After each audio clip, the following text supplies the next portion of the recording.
Pascal, you are now rocking with that dude Pascal.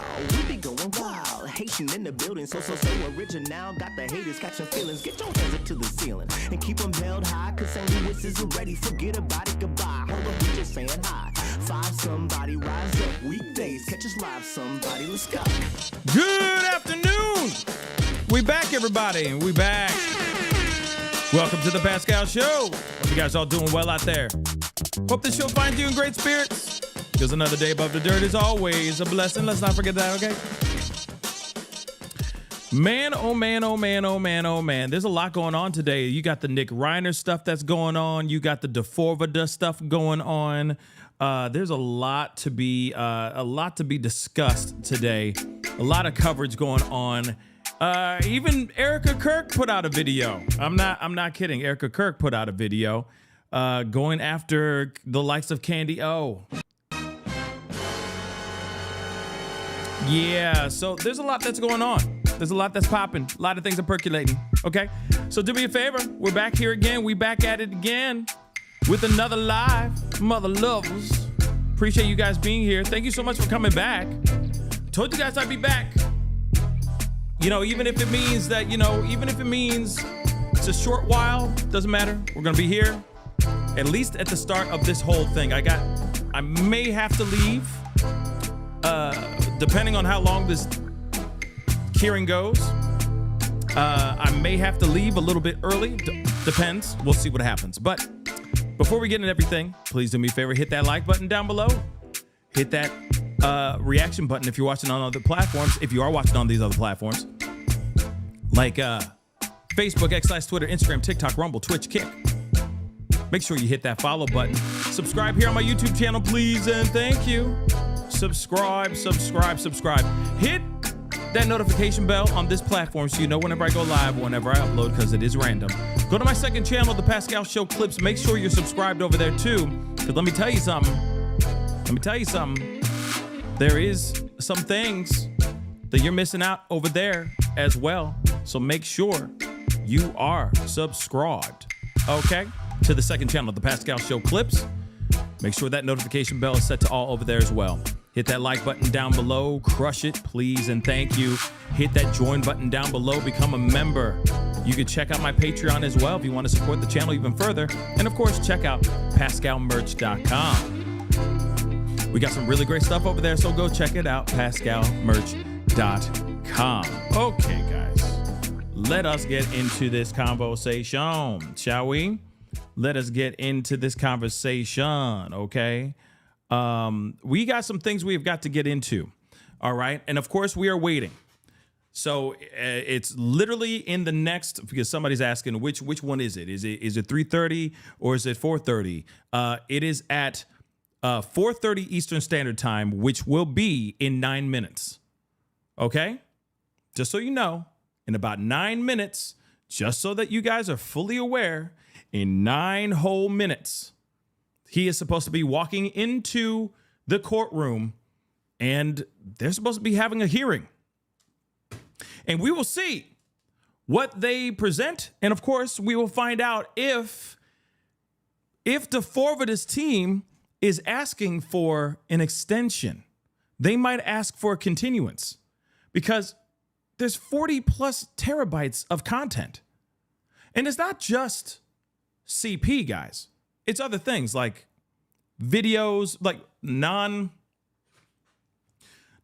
like it's everything from correspondence that he had with people to correspondence like text messages and whatnot that he had with her, maybe video messages that maybe they sent back and forth to each other, other types of content.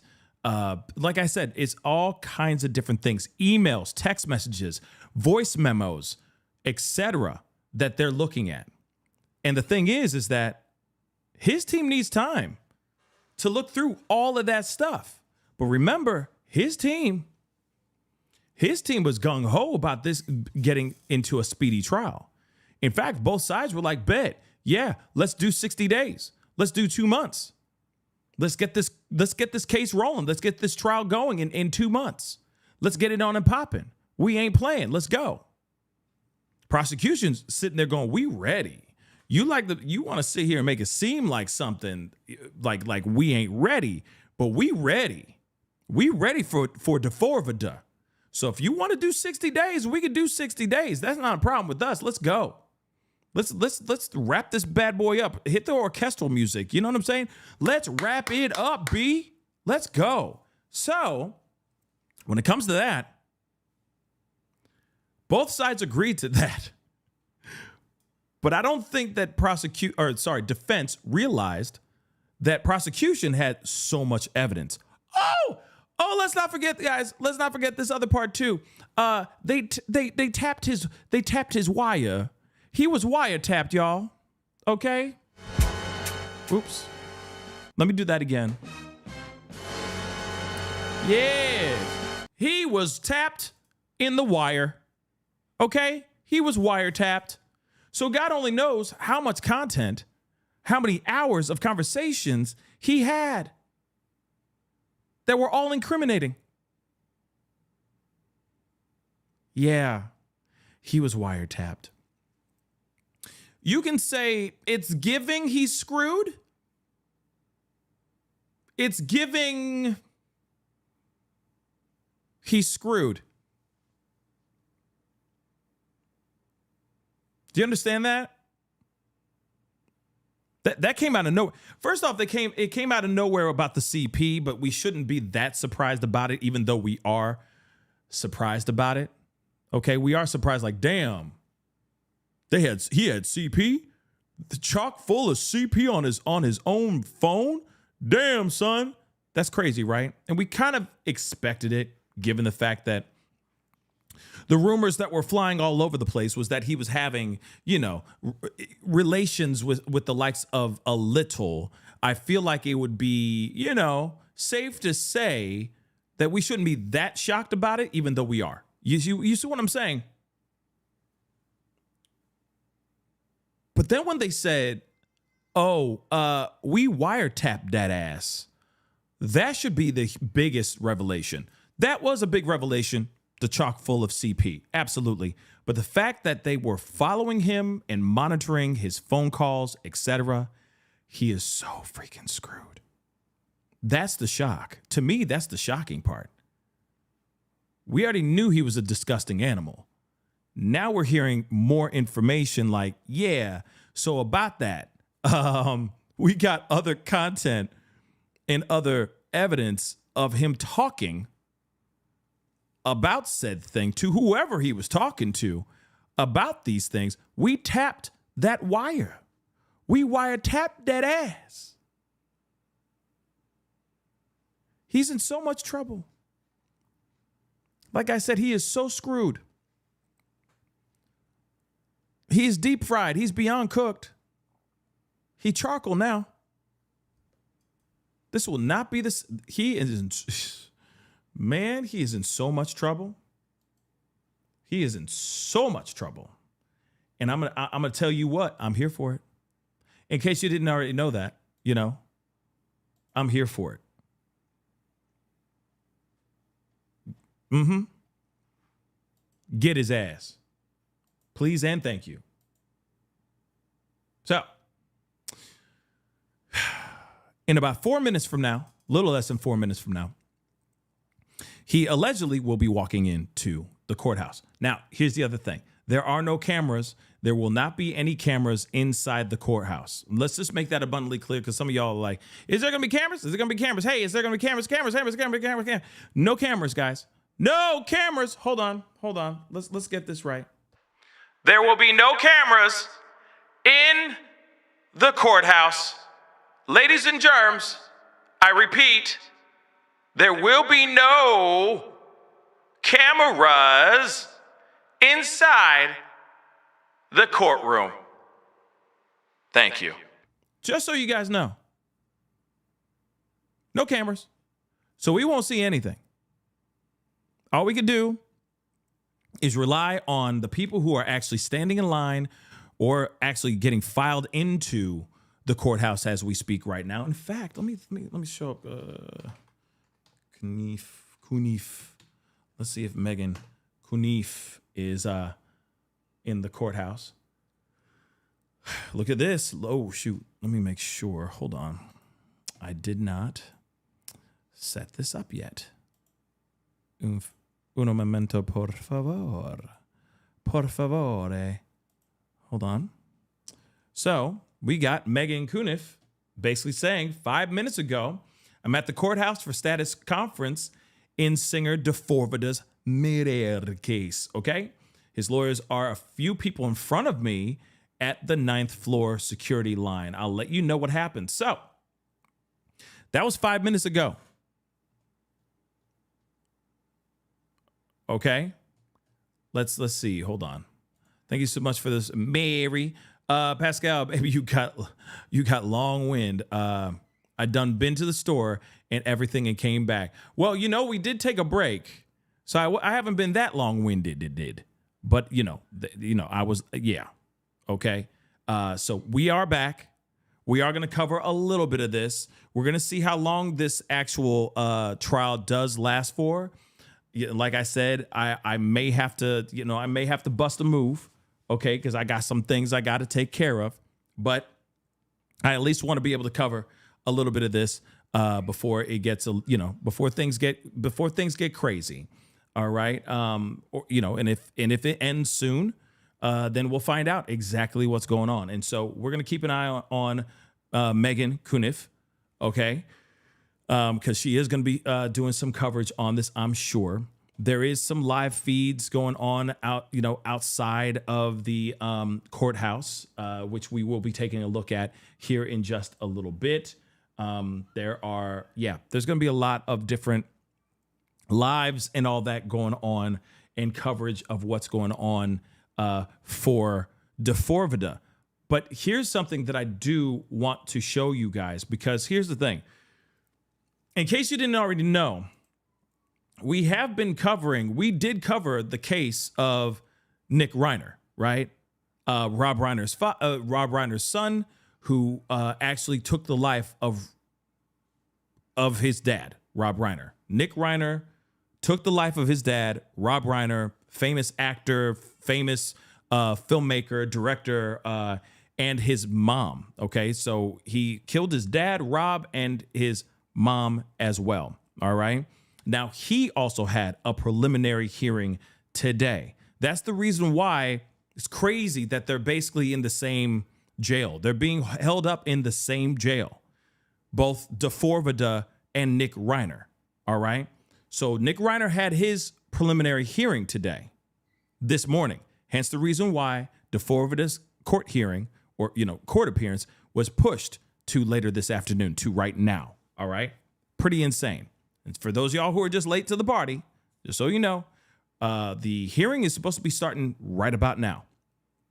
It's supposed to be happening now, right now. We don't know what's going on inside that courtroom right now because there are no cameras. There will be no audio. I know somebody said, well, how about audio? How about some audio? Nope, no audio either. So it's just going to be whatever people tweet, if they're even allowed to have their phones in the courtroom right now. There's going to be live tweeting. And of course, there will be reports after they get out of the courtroom. Again, I'm very interested to see what his team, what D4vd's team is going to do. Because you got to remember, prosecutions had 7 months to build a case against D4vd. Evidence, wiretaps, etc. Let's not forget that. D4vd's team has no idea, all right? She has no idea what is being presented to them as far as the evidence that prosecution has, okay? This is going to be a very interesting situation here, all right? So, real quick, I do want to give you guys, this is quick. This is very, very short. But, of course, this has to do with Rob Reiner really, really quick. And because, again, we are covering that. We are keeping an eye on that. And I think this matters, too. I just want to play this so you guys know what happened this morning with Nick Reiner as we wait to find out what's going on with this D4vd case. Let's rock and roll. Death of his parents, Nick Reiner made another court appearance today where we learn more about how the double murder case will move forward. Christina Gonzalez live in downtown with some new information. Christina, good morning. Good morning, everybody. He was actually in court today, and I gotta tell you, he looks different. He's lost some weight. He also, his hair is a little bit longer. It's not as cropped as it was. He also looks actually more alert. He was wearing glasses, talking to his attorney as the judge was talking to him, because as it turns out, he had to make a big decision today. We have yet another delay because of the copious amounts of discovery that have to be turned over to the defense. Wow. Let me go through this. So again, copious amounts of discovery that was just given to his defense team, and they're asking for an extension as well. There's going to be a delay in his trial as well. Why? Because let's be real. Defense just got information, got more stuff that they need to look through before they hurl themselves into a trial. We're hearing this in Nick Reiner's case. This is probably going to happen with D4vd as well. Unless D4vd is insane. Unless he's crazy. He might be crazy enough to be like, F it, we're going to do it live. Do it in 60 days. That would be insane, but you never know. Let's go to the video so I can kind of walk you through this, bring you back in time. You may remember that, you know, his parents, he's the youngest son of Rob and Michelle Reiner. He was charged December 16th, 2 counts of murder in connection with the slaying of his parents on December 14th. He pled not guilty back in February 23rd through his public defender, Kimberly Green. And, you know, he does face, because of special circumstances of multiple murders, the possible death sentence, even though the DA, Hockman, has not decided yet of whether he is going to pursue it at this point. Now, in the last hearing, the idea was to meet today and decide when was going to be the preliminary hearing. But what we found out, and I talked to the DAs about this, Valian and his partner, whose name escapes me right now. Forgive me. I believe it's Hun. Why the delays? And what they were saying, and they're not going to be speaking in front of cameras today, but they still have terabytes of discovery information to turn over to the defense. They seem to be cooperating quite well.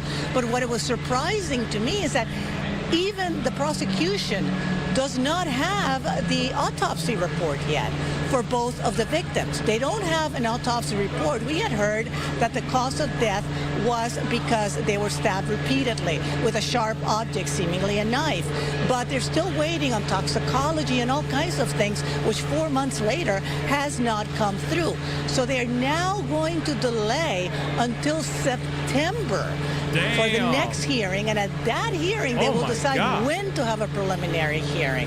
So, you know, this is going to be a very long, drawn-out process, and I have to tell you, I've covered a lot of trials. I know it takes a long time to do coroner's reports. The toxicology usually takes a long time, but I am surprised about it, and I think even the prosecutors were saying, yeah, it's a little longer than we'd like to see this being happening, because you don't want to drag the family through this. And you may remember Jake, Nick's brother, recently putting out this heart-wrenching description of what they were going through.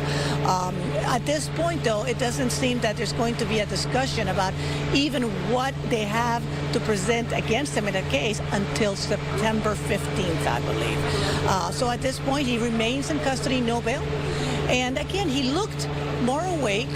he looked a lot more conscious than the last time we saw him, where he looked completely out of it. I mean, it sounds like he detoxed. To me, it sounds like he detoxed. You know what I mean? He got all that nasty stuff out of his system, all those chemicals, those substances out of his system, and now he's sober and he's alert. And he is not deep in some hole of addiction, right? So that's what it sounds like to me. OC girl, what two doctoral students who are unalived by roommate? What's that one? I don't think I know that one. So give me a name or something so I can look that up, because that's news to me. All right. But nonetheless, the fact that they're moving it and the next time they're going to be in a courtroom will be September. A whole summer will be over, like a whole season will be gone, and they will be finally doing a preliminary hearing back then. That's insane. So talking to his attorney, we'll see what happens. Again, he does face a death penalty, but the delays are discovery.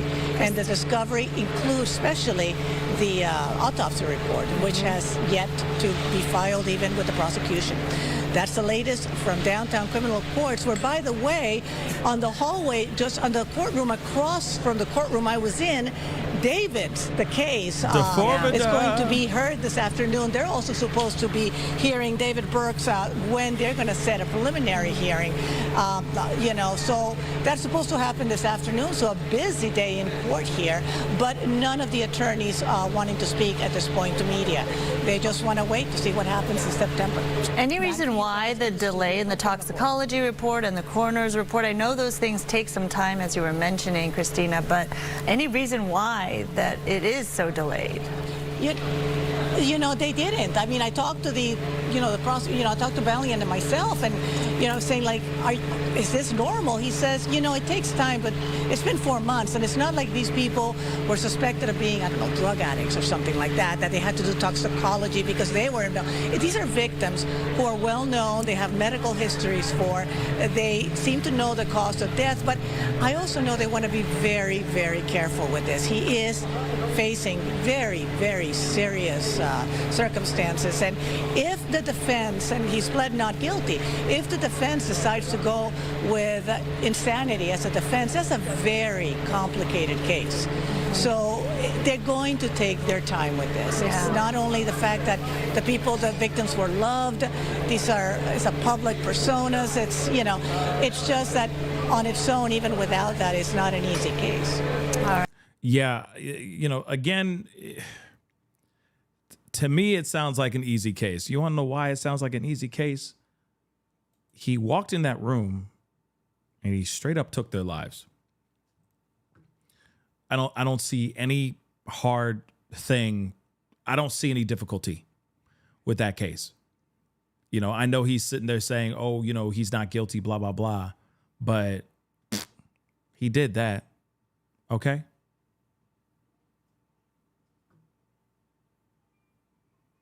You know what I mean? So, miss me with the nonsense, guys. I'm sorry. You know what I mean? Like, that's just me. That's just kind of how I see it. It just, to me, it's like, I'll believe it when I see it type deal. It's just not, hold on. President Trump and First Lady No. Not that. So, like I said, to me, some of this, you can kind of miss with the nonsense, with everything that's going on. But, like I said, we will see what happens with his hearing, or with that preliminary hearing when that happens in September. Just saying that out loud. Okay. Hold on. Zamiel Lyman, okay, and Nahida Bristi, okay, both 27 from Bangladesh, doctoral students. Roommate Hasham, okay, I've never heard of this at all, like at all. So I'm gonna have to look that up. That's news to me about, PhD students losing their lives. they're all, studying to get their PhD, and then 2 of them are gone. What's that case? The girl in Italy. What's the case in Italy? Why is that making me think of that case in Italy? The girl, I forgot her name. Damn it. That's going to drive me crazy. I'm drawing a brain fart right now, or, drawing a fog. Amanda Knox, thank you. Why does it make me think like something like that? Very interesting. Very interesting nonetheless. Okay. So we'll see what happens. We will see what happens. Nonetheless, though, let me see if Megan has said anything or tweeted anything. Okay, nothing so far. Nothing so far. Let me see here. And peace over violence honors. Hold on, guys. So again, you got a case with Nick Reiner that's been pushed to September, just so you guys know, all right? That's been pushed to September for their preliminary hearing. So I have a feeling we're going to hear the same thing with D4vd. But there's still a very strong possibility that D4vd might be crazy enough to be like, no, I want this to be a speedy trial. I want to get the hell out of here. I did nothing of the sort. I did not do this. The sooner we get things moving, the harder it is for them to keep building a case against me, so on and so forth. But the only thing is that the sooner that they do this trial, the harder it is for his team to be on point. It's kind of a double-edged sword. There's pros and cons to both. It could benefit him as far as prosecution, because it gives them, it becomes a little bit harder for them to come up with a strong argument, a stronger case against the likes of D4vd. But then that also could shoot him.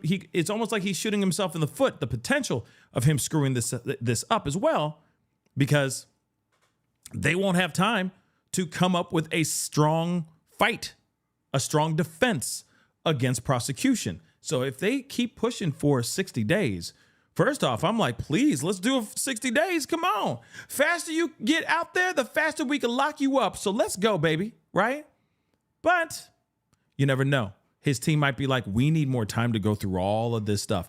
It is 40 terabytes, baby. There's a lot of content and a lot of info that we need to go through before we do anything of the sort. So we'll see.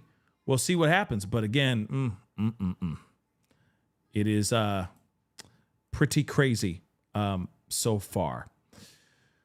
But while we're waiting, because like I said, I'm still waiting for some updates here. And there's nothing right now so far. Just so you know, I'm looking around to see if there's any more updates. And we haven't heard. There isn't anything yet. Hold on 1 second. Give me 2 seconds, guys. Let's just see. I'm just doing a search real quick to see if there's anything else.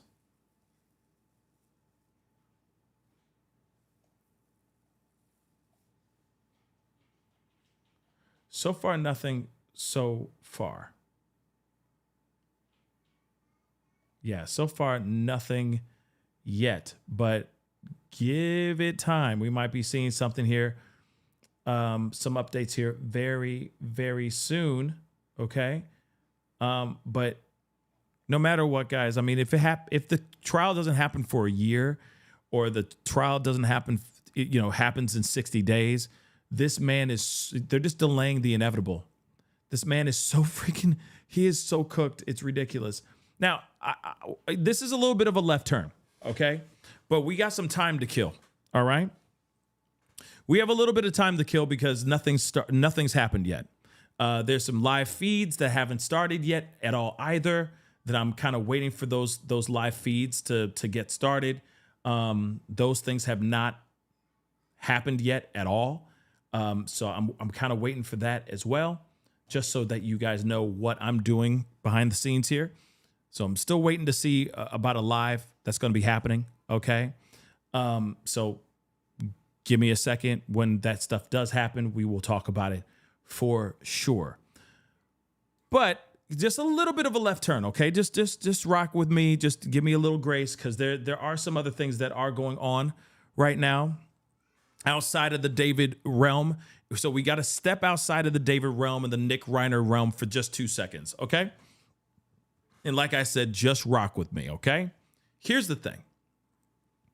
If you haven't been following the Erica Kirk situation and all that, we have something very interesting that just happened, okay?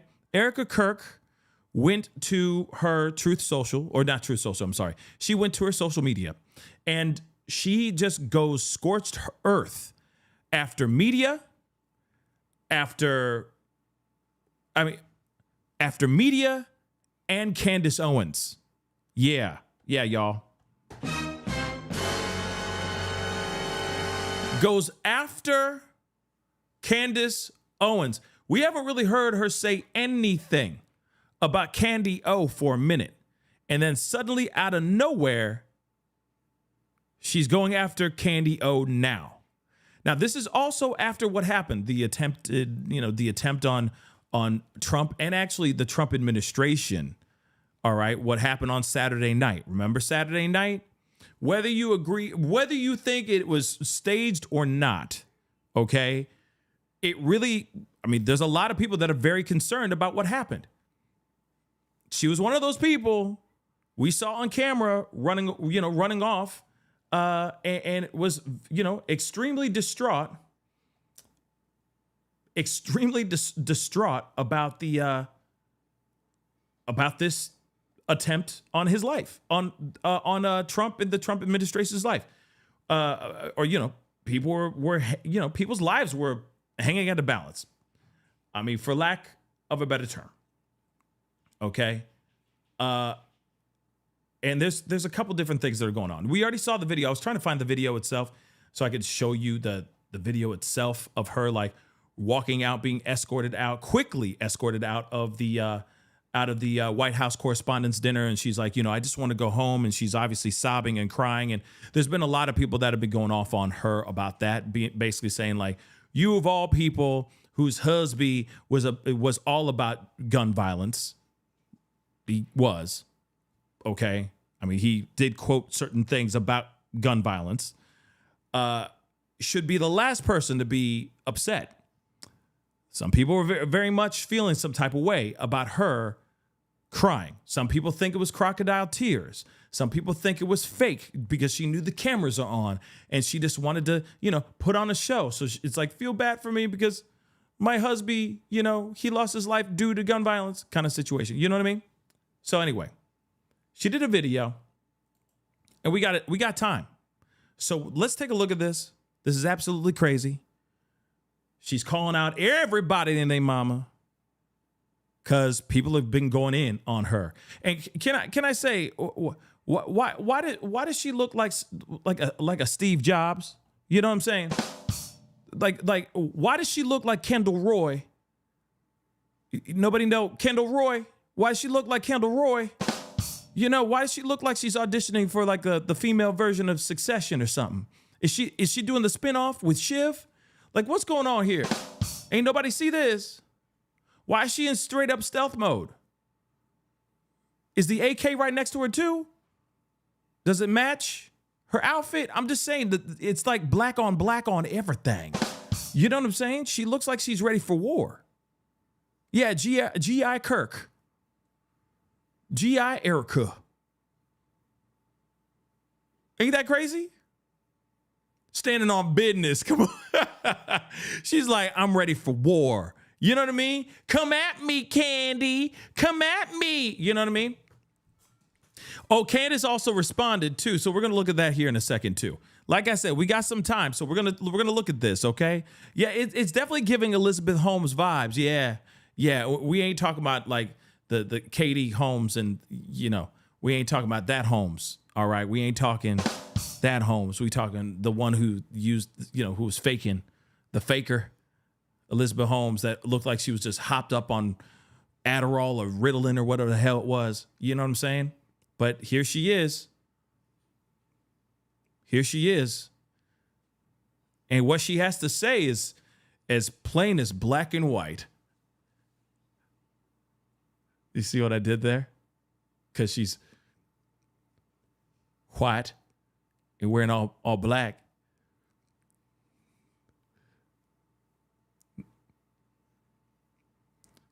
Okay. No. I tried. Okay, let's just continue. Okay. Here we go. Here we go. It seems to me that nothing will ever be enough for the evil in this world. Our country has become unrecognizable. These people have perverted the truth to the point that they motivated the murder of my husband. They have continuously tried to assassinate the president, and anyone who stands in their way is labeled hateful, racist, fascist, and every other trigger word that is grossly dishonest. We want the best for our country. They don't. This is why Charlie started Turning Point USA in the first place. He didn't trust the radicalized liberal teachers. And this past Saturday, it was a school teacher, of all people, a school teacher, that attempted to change our history for the worst with bullets. And everyone is asking why I even went to the White House Correspondents' Dinner. And it was because many of the journalists in that room have attempted to dehumanize me. And I wanted to meet some of them face to face, quite frankly. Say what? Yeah, I know. Messy. Oh, trust me, I know. Yeah, we are matching, but I'm not, I'm black on black on black. Okay. Now, here's the thing. Nothing wrong with it. I just think it's very interesting that she just chose today right here to be rocking what she wearing. I didn't know she was wearing this. She got my memo. Okay. She decided to wear my ish. Okay. All right. She's stealing my stilo. Yeah. This is a rhythm. 5, 4, 3, 2, 1. You know what I mean? Like she definitely like, dun, dun, dun, dun, dun, dun, you know what I mean? She's straight up getting, it's giving Rhythm Nation. Exactly. You know, where's the Janet Jackson? She gonna hop out anywhere? You know? Are they gonna flash dance? You know? Nobody? Crazy. And it's buttoned up like a vato, you know what I'm saying? I'm kidding. Moving on though. Crazy, man. Like I didn't know I didn't know we were gonna match today. I didn't know. All right, I put this on. Okay. That's it. We are a part of the Rhythm Nation. Okay, we done. Let's move on. But still, you know, the joke still stands because she white and she wearing black. That's it. You know what I'm saying? That's nothing. It ain't a dig. She just wearing black and white. You know what I'm saying? It's all good. It's all good. Why have a conversation about me when you can have a conversation with me? I don't understand why her excuse of this is the reason why I showed up to this event so I can get in the face of all of these reporters. Like that doesn't make any sense to me. That doesn't make any sense to me, guys. Just personally, it doesn't make sense. I'm going to this event specifically so I can get into the face of these particular people. That makes no sense to me, but go ahead. Come on. So, for example, a journalist from the Daily Mail came up to me. She introduced herself and she was very gracious. She was saying, "You look so beautiful. I'm so sorry for your loss." To which I replied, "It is so nice to put a name to the face, especially with all of the slander, the lies, accusations that are out there surrounding my husband's murder and myself." And I said to her, "You know what's so interesting? This is my first time at the White House Correspondents' Dinner, and I find it so fascinating, the dynamic that is going on right now, because everyone is all dressed up, and you guys are co-mingling in and out of each other's cocktail parties. And so for one night, you are able to put aside all of your differences for the sake of freedom of speech. And then by Monday morning, things will go back to being an absolute bloodbath between all of you." To which she replied, literally, she said, I know. Isn't it special, right? Isn't tonight so special? And following that conversation, it was time to take our seats, and we went into the big ballroom where the dinner was. And one of the first things I noticed when I walked into that room was quite literally the proximity of the opposing outlets to one another.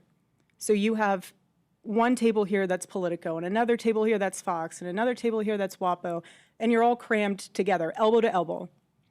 And to make the night even more of a spectacle, every single 10-person table had 10 bottles of wine.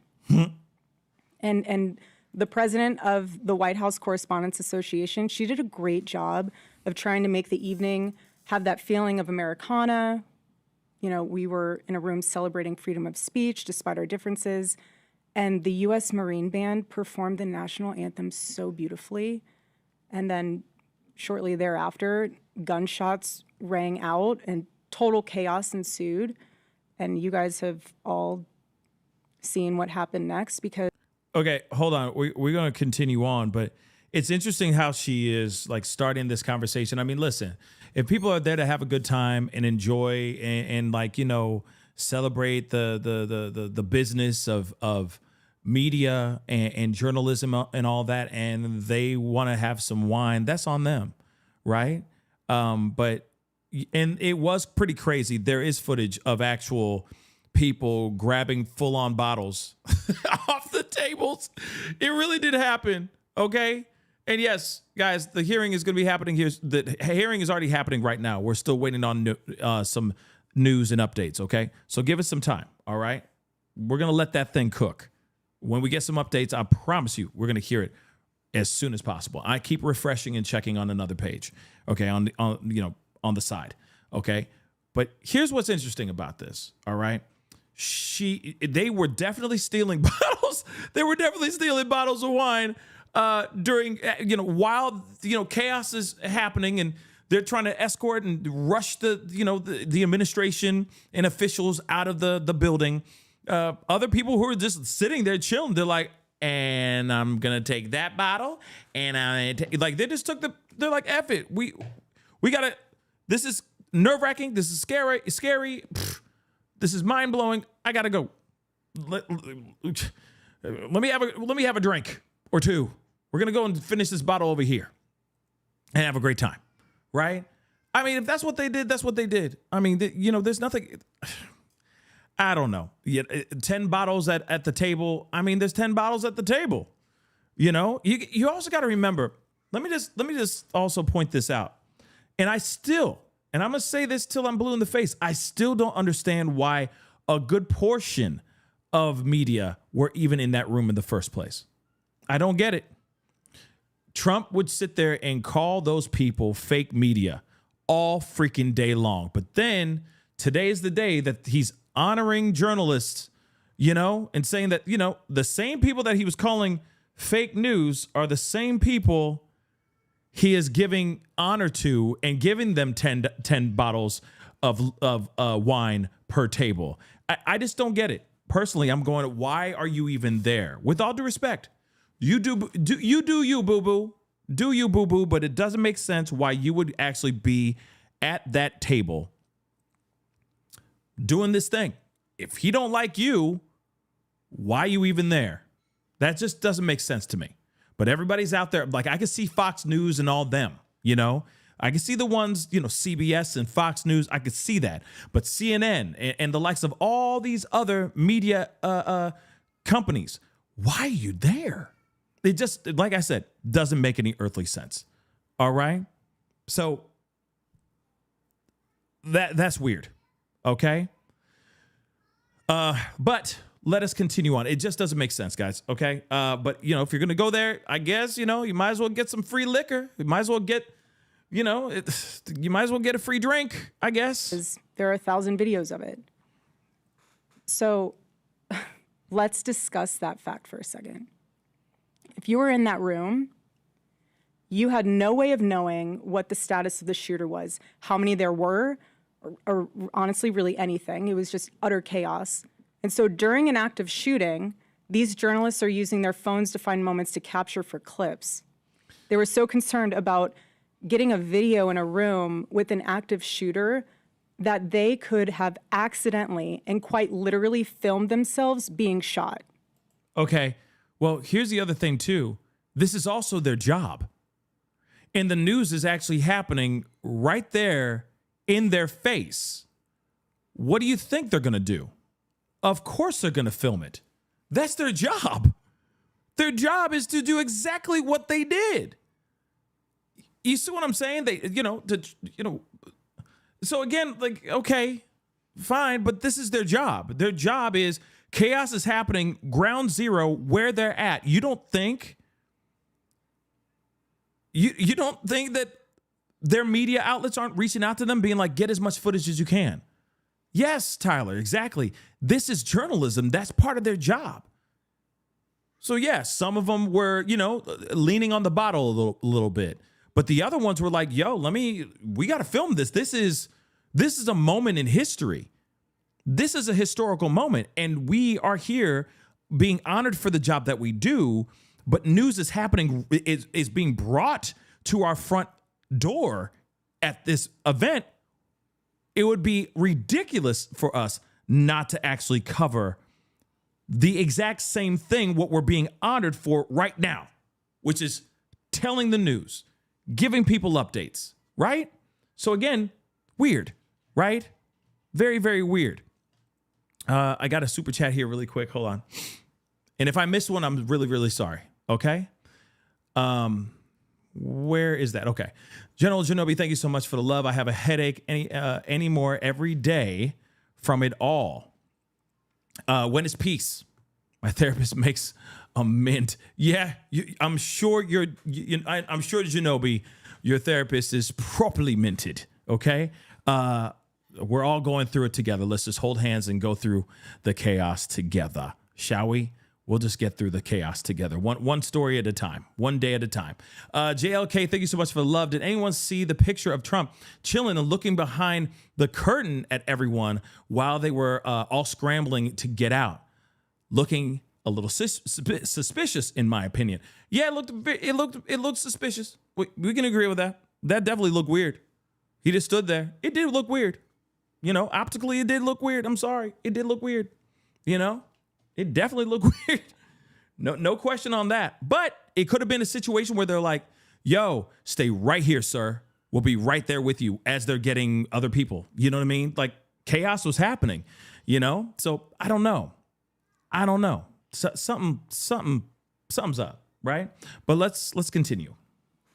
Many of those people have become so desensitized that fight or flight became secondary to the opportunity of putting themselves into the story, which ironically breaks the number one rule of journalism. They were in the story because the story was happening to them. See, you see what I'm saying? Like, wouldn't you expect that? If you're literally in harm's way, or you're in the middle of a shooting, or there's a natural disaster that's happening, and it's happening while, like, let's say you're a journalist and you're at Disneyland and a massive, hurricane comes by or something like that. You don't think you're going to literally do that? Go live, film it. I couldn't believe this happened to me in this particular situation. She's talking, and no disrespect, but she is kind of talking out of her ass here. Like, they were doing their job. I don't get it. They were doing exactly their job. And thank God that there were media there, because they were able to cover a lot of ground with everything that was going on all at the same time. And again, ironically enough, the shooter was a teacher. You have these people who are supposed to be teaching our children the future of this country, and he's so unhinged that he is able to teach children by day and then attempt to murder the president of the United States by night. It's wild stuff. And in his manifesto, he starts by contextualizing himself by saying, I am a citizen of the United States of America. And while we may have big problems with illegal immigration in this country, I have to tell you, we have an even bigger problem when it comes to the systemic indoctrination and radicalization of our own citizens. This is what got my husband killed. This is what has led to 3 legitimate attempts on President Trump's life. And I can speak firsthand to that unbearable toll that this must take on our First Lady. There has never been a president who has faced this many assassination attempts in Americans' entire history. And after each one, the reaction from the far left has been, at best, a shrug, and in some cases, a sick disappointment that the shooter was unsuccessful.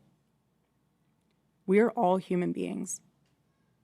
And if you can just pause and just take a minute and ask yourself, how would you feel if even just one person made cruel jokes about the attempted murder of your loved one? That is what Jimmy Kimmel did to the First Lady. Okay, he didn't, but okay. He really didn't. I'm sorry. He didn't. He made a joke before that even happened. Just so y'all know, the joke he said was a day before anything went down. I just want to make that abundantly clear. Okay? So yes, the timing wasn't great, but it was the day before. It wasn't the day after, it wasn't during it or anything of that sort. All right. And now this is the same people that are all about, oh, you know, cancelization and blah, blah, blah, you know, chopping block. How dare you? Blah, blah, blah. Freedom of speech, that kind of thing. And now they're turning around and saying that a different situation. They're saying something completely different. In fact, Trump even made the same joke while, King Charles was in town. He's even sitting there going, they've been together for this long and doesn't look like it's going to be like that, honey. Doesn't look like it's going to be like that for us, honey. He made the same joke. So he can make a joke like that, but Jimmy Kimmel makes a joke days before this whole thing went down. And now it's once again, he's on the cancellation chopping block because he made a joke. Okay. Like I said, it's opposite day apparently. And anything he says,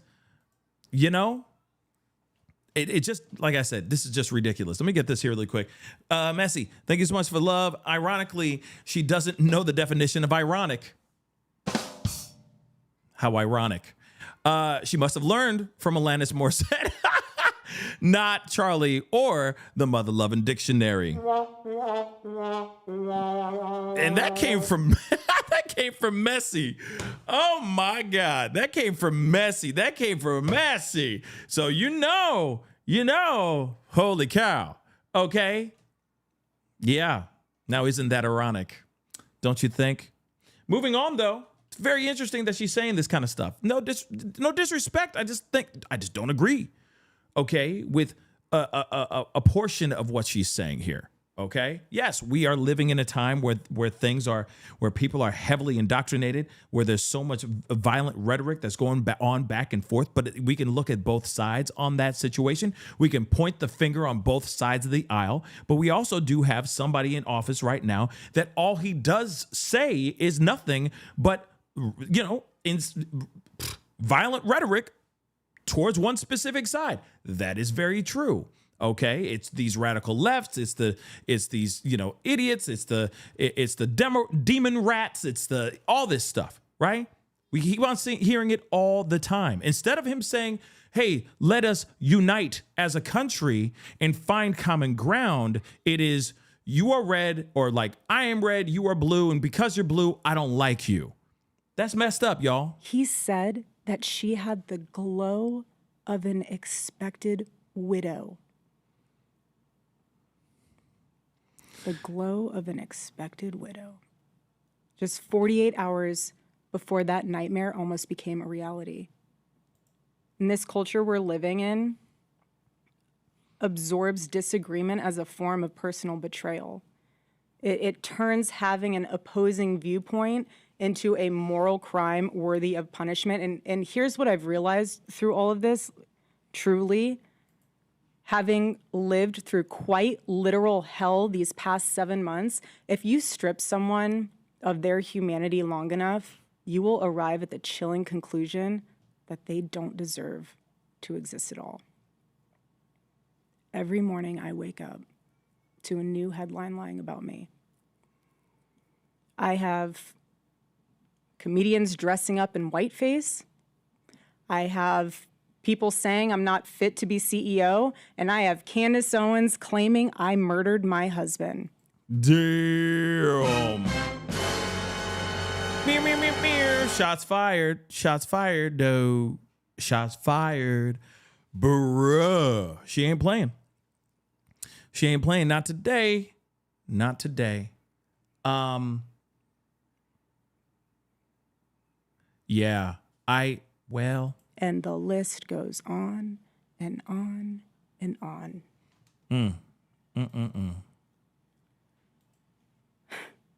There is a serious epidemic of dehumanization plaguing this country. The most unthinkable tragedies have now become commonplace in our daily headlines, and yet the media finds a way to conveniently explain away violence. We have an update. This is One what second. we're up against. This is what we're up against. What is happening right now is something none of us can afford to ignore. The evil forces working to divide us, to distract us, and to pull us apart has never been stronger. This is a moment for Americans to come together and decide what kind of country we are going to be before we lose our country altogether. In Romans chapter 12, verse 21, it says, "Do not be overcome by evil, but overcome evil with good." And this is why my husband created Turning Point USA, so we could have civil discourse and debate and open dialogue, because when we stop talking to each other, bad things happen. I am choosing to fight for America, for my children, for your children, Okay. and for our humanity, because we all need to do our part. And by the grace of God, we will succeed, and America will remain what she was always called to be, a shining city on a hill, a light to the world. So let me give you a perfect example of how it's done. My husband did it best and left us the blueprint on how to have uncomfortable conversations with those who disagree. Buckle up, everybody. Here we go. Okay. So here's the thing. And there is an update. Yeah, I just said that, guys. There is an update. So we're gonna get over that here in just a minute. My only thing is this, okay? And of course, I want to show you what Candace Owens had to say, of course, as well. So we're gonna go into that after this update. But here's the thing. If we're all about faith, if we're talking about faith here, okay, real quick, if we're talking about faith, the thing that we need more than anything in the world is people to use faith in the right way, not using it as a sword, but more as a shield to protect those, okay? More as like someone who is there to guide, not to try to slay or take down particular people who have opposing views than yours. We need to learn how to coexist together as a country.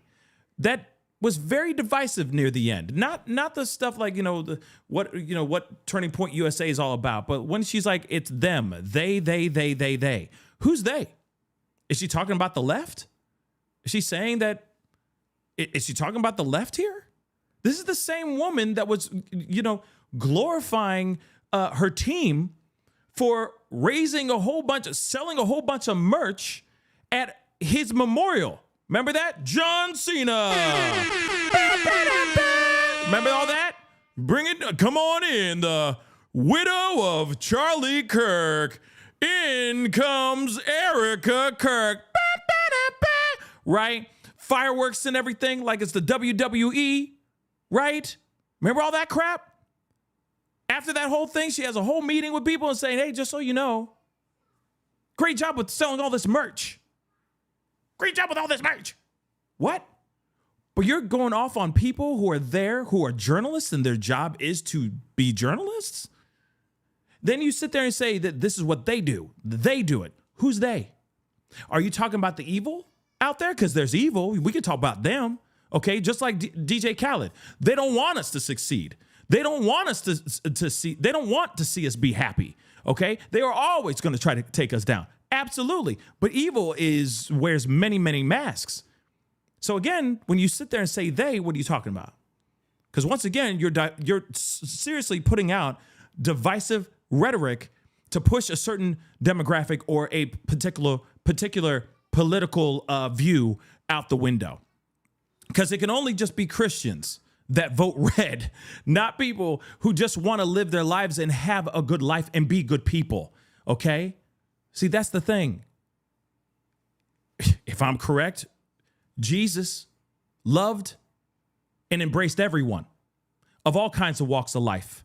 In fact, he loved even more the downtrodden, the ones that were led astray, the ones that were trying to come back, the ones that were the sinners, etc.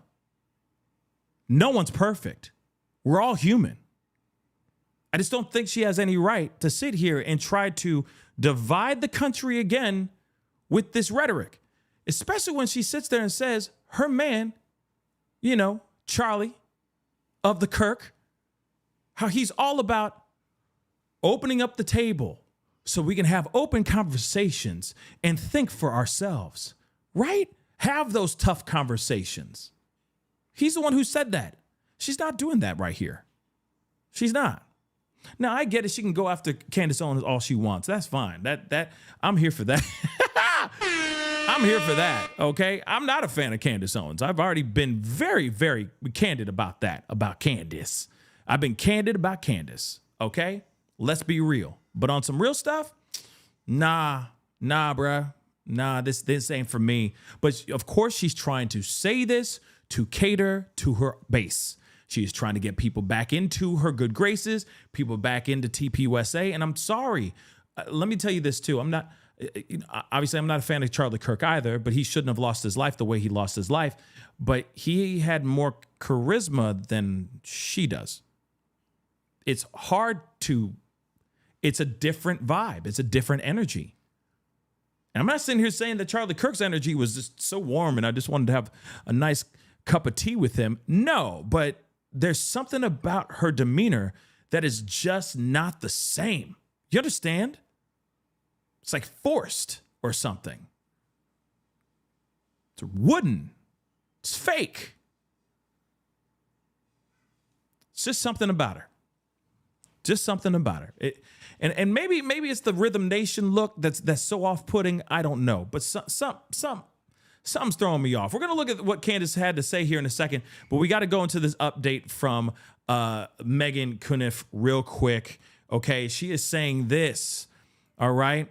She is saying, to the surprise of definitely not me, D4vd's lawyers are not ready for a preliminary hearing on May 1st. They requested to be rescheduled for May 26th, and Judge Olmedo, agreed. So, D4vd is due back in court for a status conference on May 12th. So there it is, guys. All right. There is a continuance. They're going to be doing another status conference on May 12th. And then allegedly, they're going to be doing a preliminary hearing on the 26th of May. Just so y'all know. I mean, are you that surprised? I'm not. I'm not. I was hoping that they're going to be like crazy enough, because that would have been crazy if they were like, no, we're good. We're going to do this. Let's do this trial in 60 days. That would have been insane. But 40 terabytes of content, they need more than enough time to go through all of it and come up with whatever BS excuses that they need. So there it is. May 12th is when they're back in court again. May 12th, y'all. And then after that, probably a preliminary hearing on the 26th of May. So this coming month will still be dripping with D4vd, I guess. I mean, there's still so much to dissect, okay? So much to unearth, so much to understand with this case. But again, it looks like May 12th, preliminary hearing. May 12th, status conference. May 26th is going to be the preliminary hearing. So again, nutty. Let's see this here, though, real quick. let's see. We got Mark the Shark, if I'm correct. He was live outside of the building as well. Let's take a look at this here. 12 is going to be the new date. And so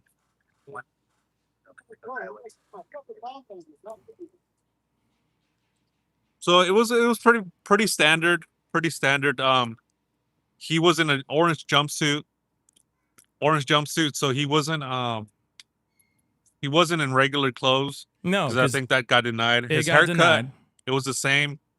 It was like not like his arrest picture, but he looked like when I saw him the second time.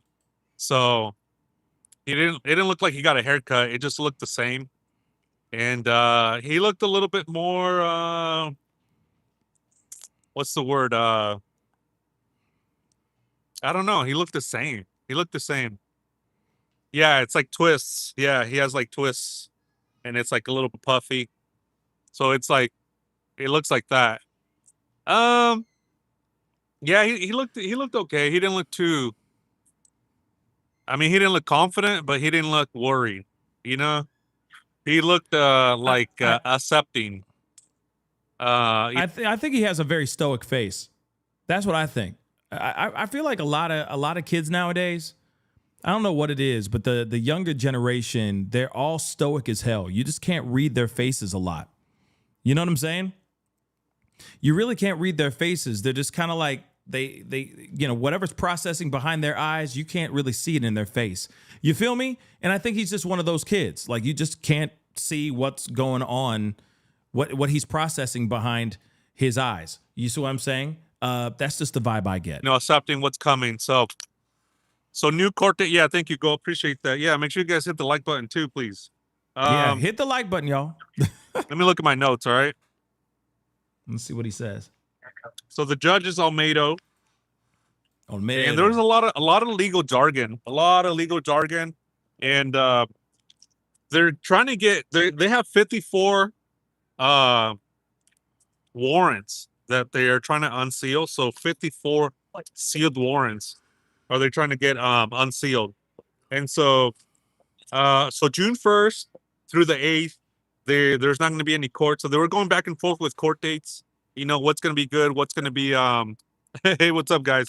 Yeah, 54 warrants that they're trying to unseal. And so what the defense was trying to do, they were trying to argue that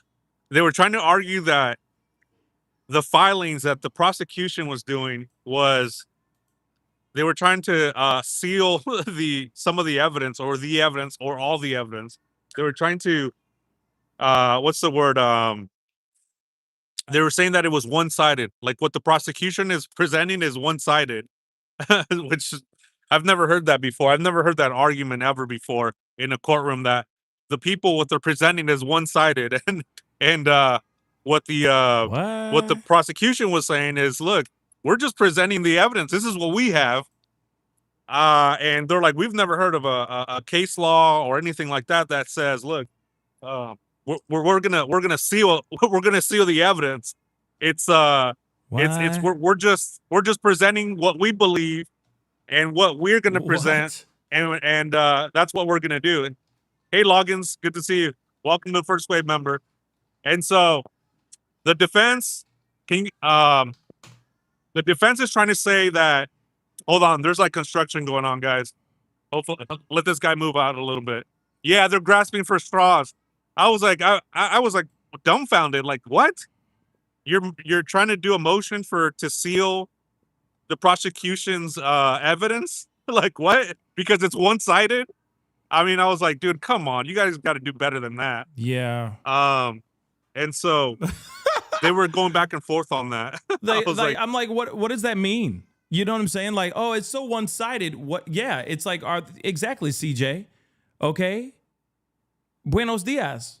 Like, what the hell does that mean? You see what I'm saying? One-sided.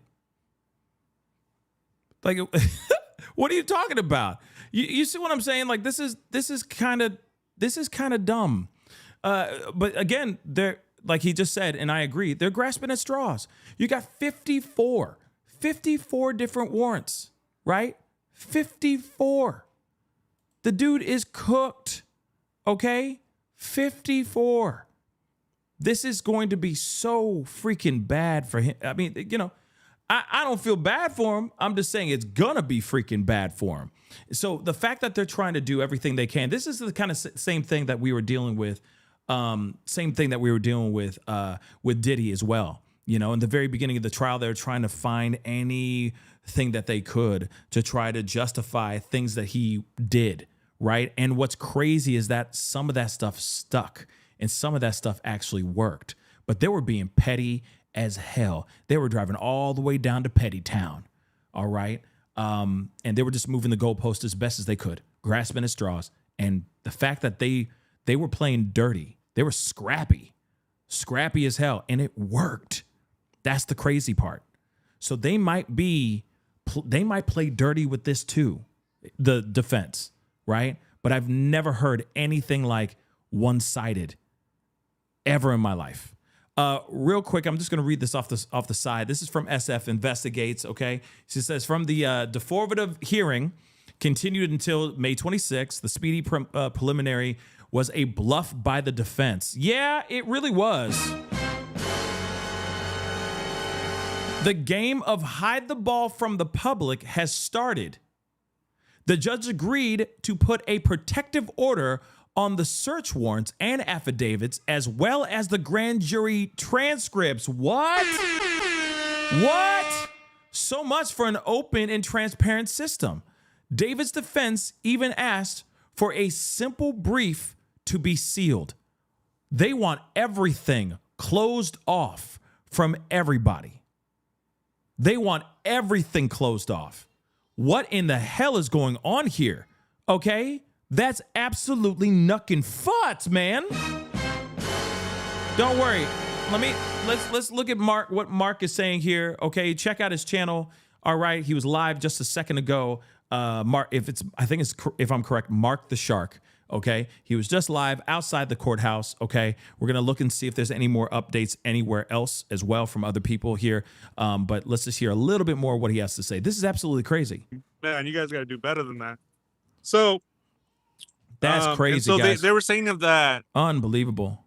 That's going to taint the jury, a possible jury in the future, and so that they want a fair trial for David. Okay, they're saying, look, this prosecution is presenting it one-sided, and it's in the media, right? They're saying that in the media, it's being portrayed as a one-sided, case.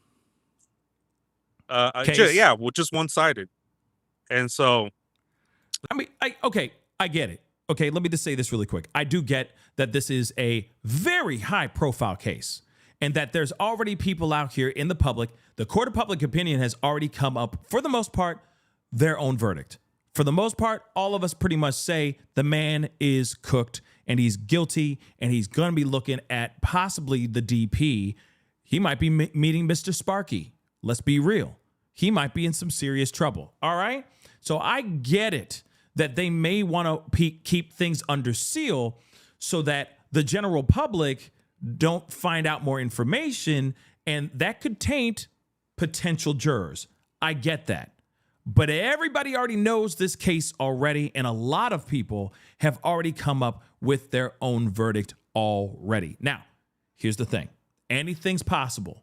Anything's possible. You got to remember, most of the people that they are going to have as jurors, they want to make sure that they don't know anything about this case. So when they come in, they're coming in fresh with an unbiased, completely blank slate so that they can build their cases in front of an unbiased jury. But it's going to be very difficult. There are people who will lie. There are people that will sit there and say that they don't know anything about it, but do, etc. So again, doesn't matter. The case has already been played out in the court of public opinion. So we'll see what happens here. But again, sealing everything? It's freaking diabolical, y'all. Diabolical. That's what the defense was trying to argue. The judge was like, I've never heard of a case law. I've never heard of anything like that close to it being anything remotely like that. And they're like, well, you can present other evidence later on or other emotions later on if you still Insane. feel that way. But they were saying Insane in the yeah, membrane. right. Well, yeah. And so Insane in the membrane, bro. it's a lot of legal jargon. So I'm trying really hard, guys, and I appreciate you guys understanding. You know, it's a lot of legal jargon, and at the highest level of the judiciary, you know, language, and it's very complicated. But at the same time, it's the judge is making it understandable for both parties and the public and the media, in my opinion. So the judge is really good, and well, let's see. But that's the thing. The judge agreed to seal everything. You know what I'm saying? And yeah, that's the truth, though, Mabel.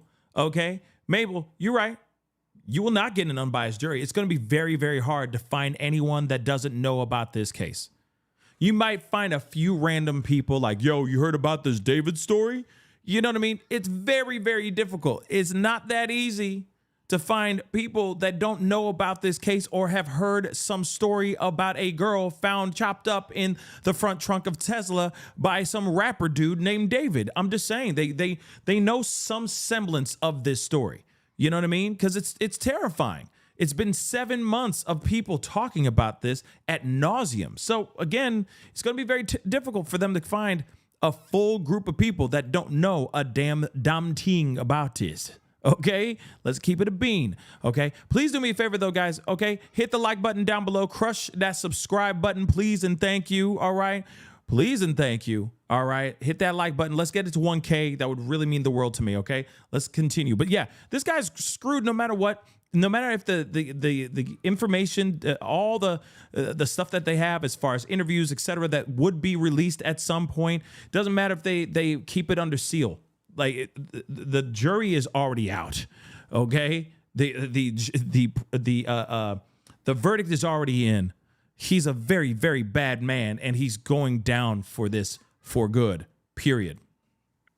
Oh, also the judge was saying too that she doesn't want David to have any discovery at all in his hands, whether it be physical or digital.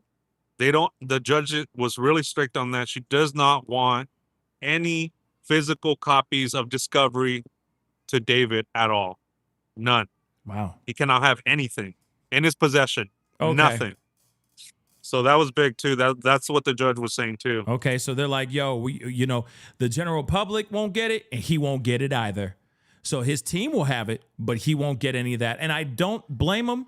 I don't blame the judge because there may be content that he might use. You know what I'm saying?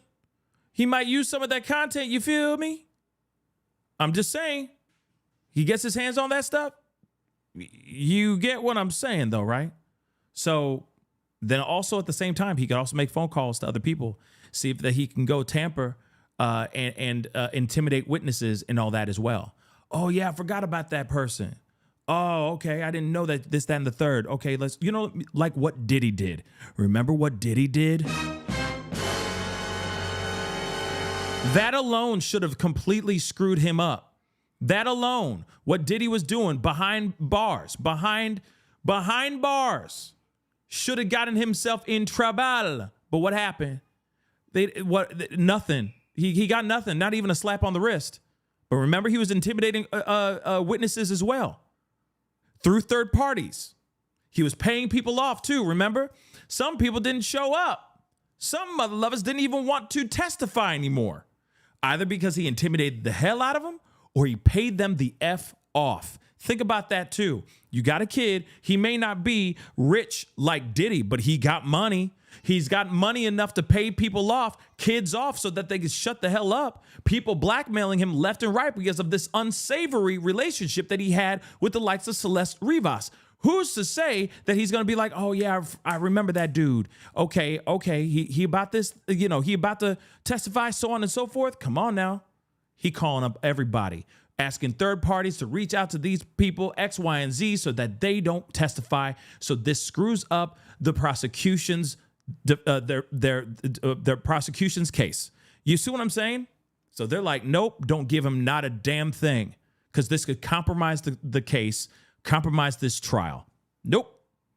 If the public ain't getting this, he ain't getting it either. Let's continue.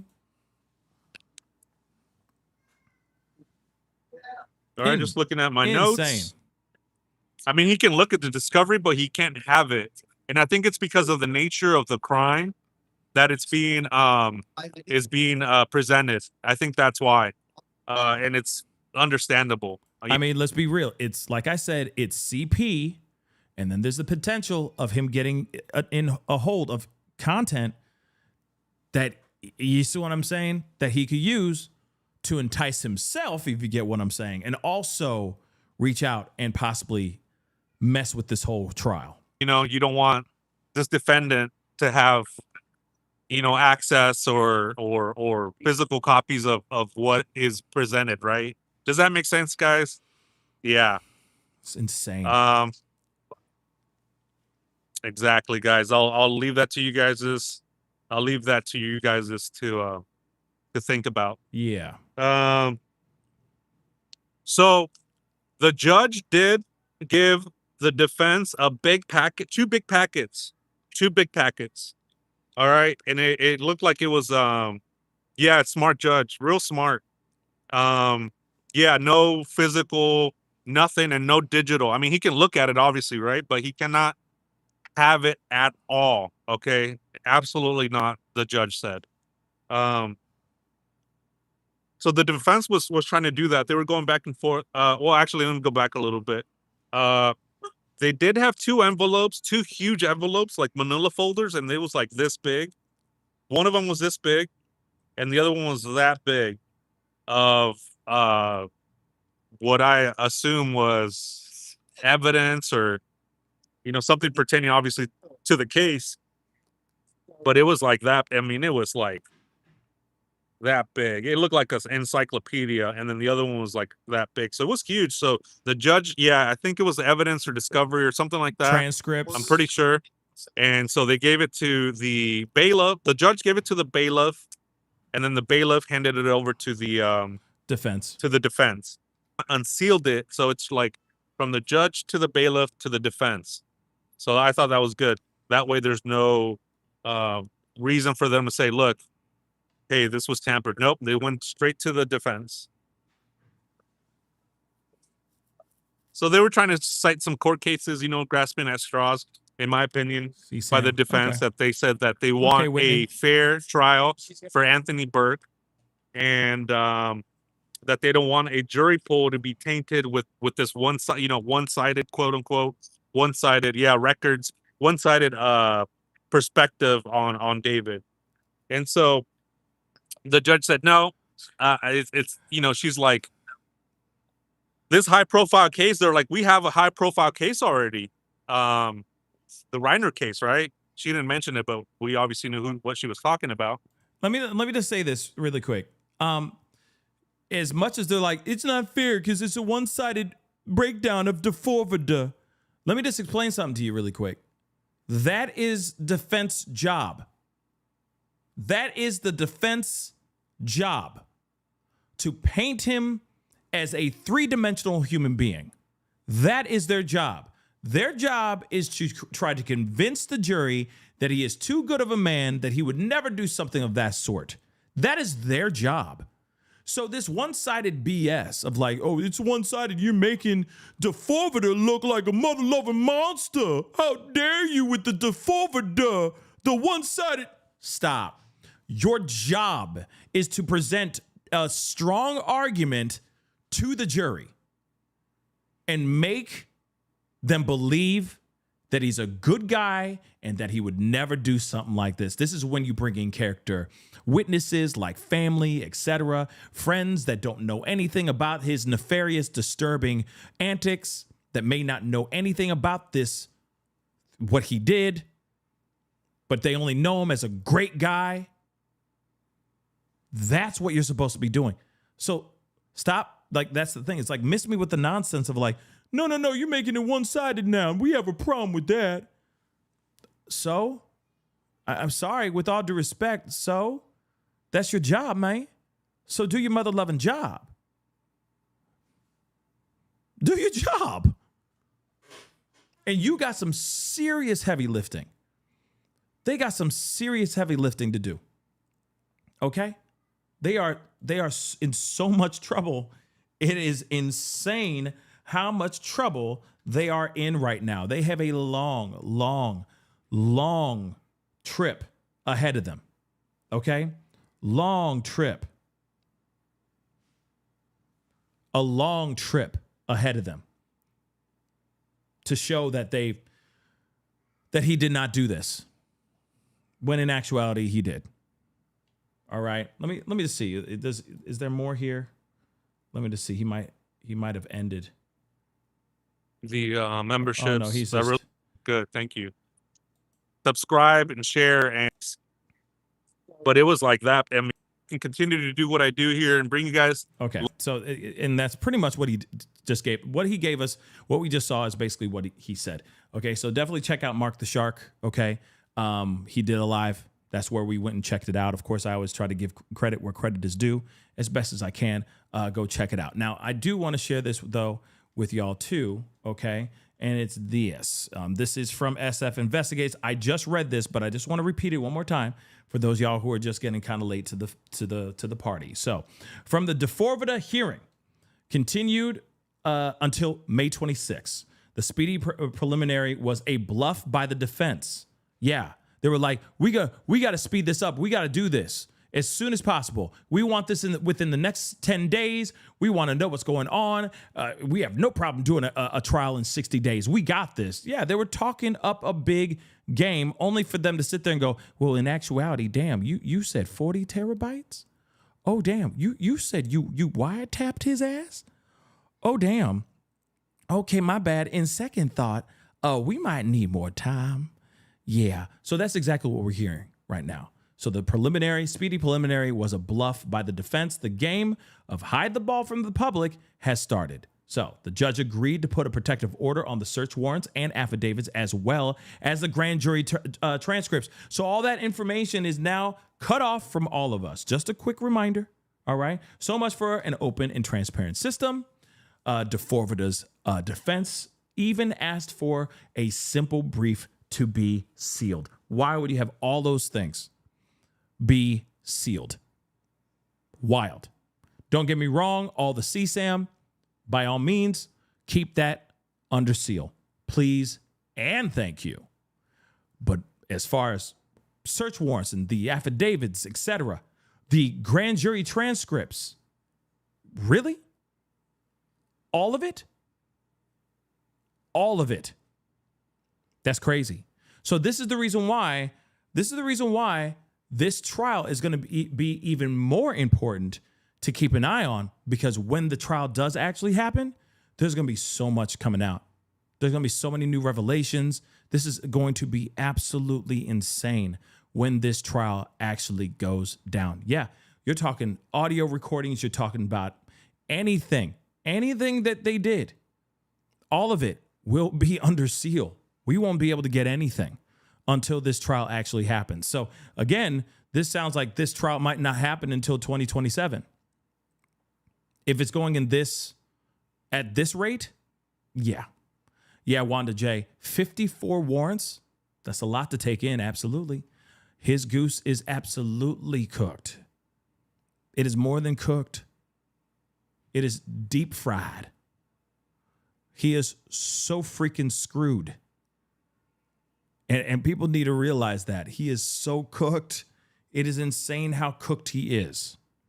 54 warrants. And I'm sure that's just the beginning. I'm sure there's going to be more stuff. God only knows what other things that God only knows what else they have, right? So again, very crazy stuff. Now, real quick, all right, real quick, I did tell you that we would, where did it go? We do. I know some of you are like, oh God, I can't stand her voice. And I understand that. Trust me, I understand. But we have got to take a look at this because this is interesting. Okay.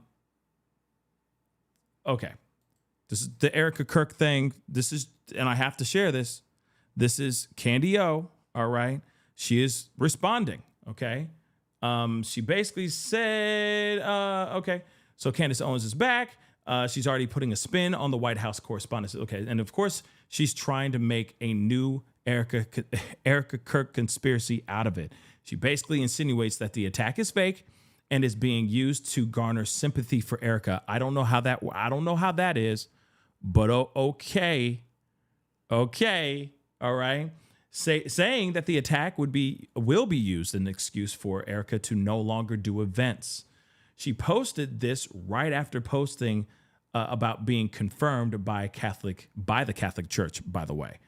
I guess she went to a confirmation. I guess she was confirmed, maybe. But this is interesting. Like I said, just really quick, just her talking about this.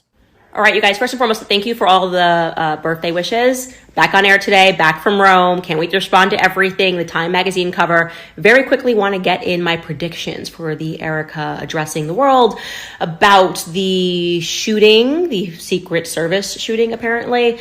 I'm going to guess that they're going to use this now as an excuse to say that she's not going to be touring anymore because, as I told you guys in the background, the students are beginning to revolt against her and they don't want to host her for events and they're having a hard time selling tickets, but they're going to kind of parlay this, again, total guess, they're going to parlay this into, well, she's been re-traumatized by the shooting and that's the reason she's going to take a step back because the world has become too violent. That's my prediction. Let me know yours and we'll see you in a bit for the show. Okay, that's very interesting. Wow. All right. So that happened.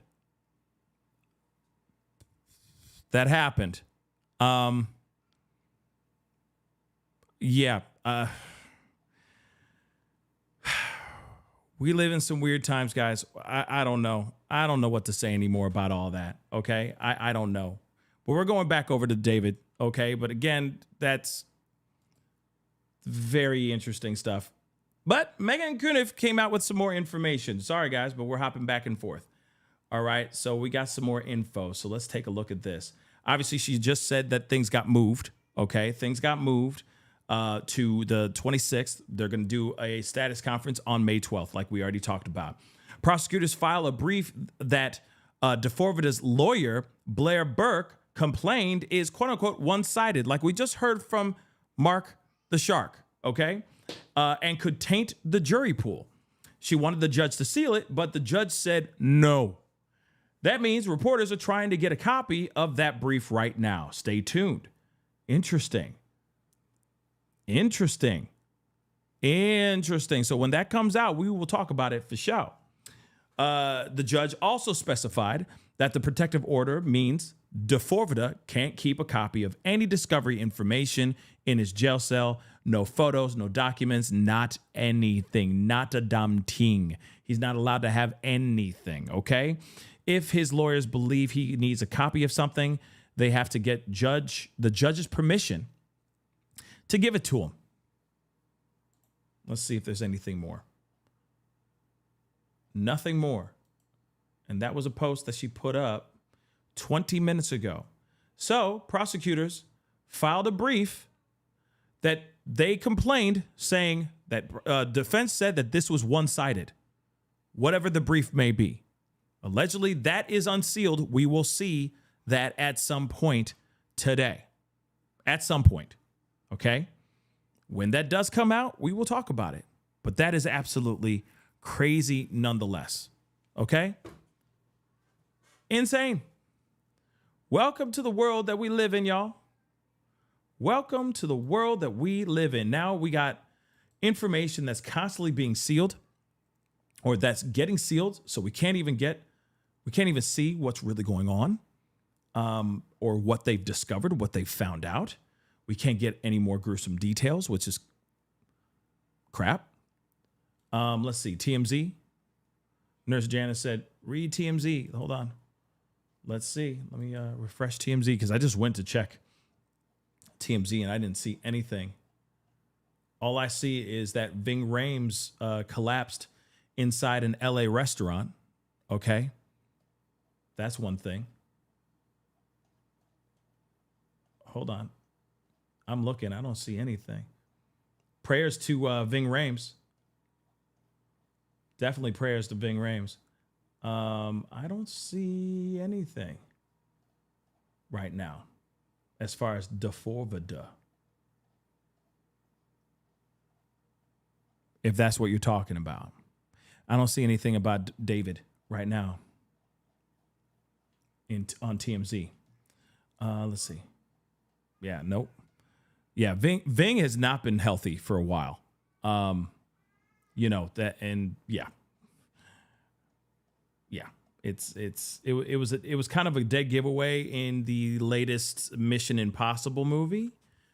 Okay, Rolling Stones. Let's see. I don't have a membership or a subscription to Rolling Stone. That's the only problem. You know how it is. They always have that paywall stuff. Ooh, hold on. Don't block me. Do not block me. Don't you dare. Don't you mother loving dare. Don't you dare, baby. Okay, let's check this out. Usually it'll be like, become a member, and like, okay, but look at this. David was the last person to drive Tesla before girl's body was found in trunk, prosecutors say.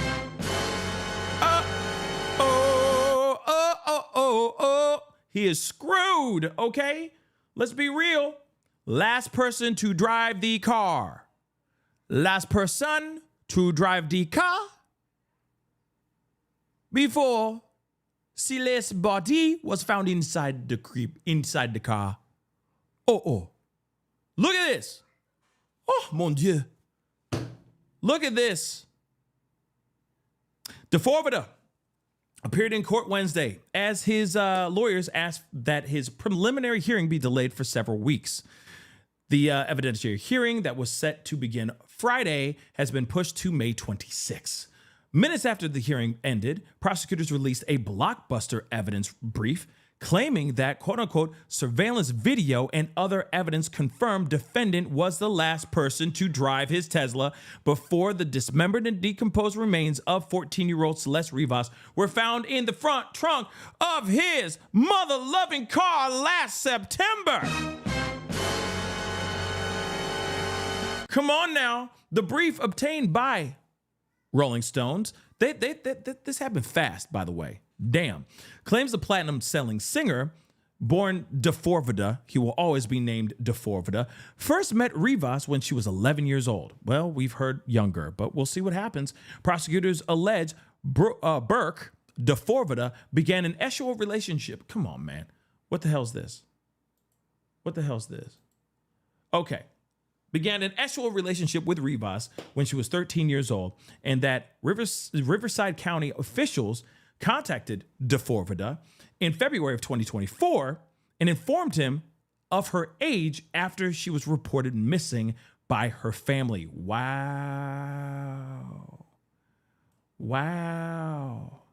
So Riverside County officials contacted D4vd in 2024 in February. Remember the email that they received? That the management team received in February of 2024 as well. So February 2024, they informed him of her age after she was reported missing by her family. Now, the question is, did he know her age? Did he already know? I'm sure he already knew her age way before that. But maybe they're like, we know you are with somebody that's not of age. Bring her back home. Maybe that's what it is. Despite being contacted by law enforcement, Burked, why did they do a past tense of his last name? I do not know. But D4vd, okay, continued, quote unquote, continued to pursue Rivas. The filing states he allegedly drove to her home in Lake Elsinore, south of Los Angeles, and, quote unquote, paid a junior high school student in the victim's class $1,000 to give the victim a cell phone that he purchased so that he could stay in contact, prosecutors claim. Oh! Whoa. So that photo in which he is going, the photo that we've all seen, where it looks like he's paying somebody off to shut up, he actually paid the guy, this junior high school student, a friend or a student of Celeste, to go to probably like a Verizon store to buy a burner phone for her because he didn't want to get caught on camera, I'm assuming, buying this said phone so that he can still be in contact with her, even after the fact of knowing how old she was, even after the fact law enforcement was reaching out to him saying, we know how old she is and you are not supposed to be hanging out with her like this. Imagine that. So he paid a dude $1,000 to go and get a cell phone, a burner, I'm assuming, and give it to her so that they can stay in contact. Wow. Recovered text between D4vd and Celeste, quote unquote, contain references to the sex, pregnancy, and the abortion, and use of Plan B emergency contraceptive. Oh my God. Whoa! Whoa! Hold up. Hold up. Hold up. Oh my God. Whoa! Whoa, whoa, whoa, whoa, whoa, whoa, whoa. Hold up. Hold up. Was she with child at one point in her life? She was not preggers when they found her. Just so you know, she was not with child when they found her. Oh my God. So that rumor could be true, that maybe she was with child. And then wow.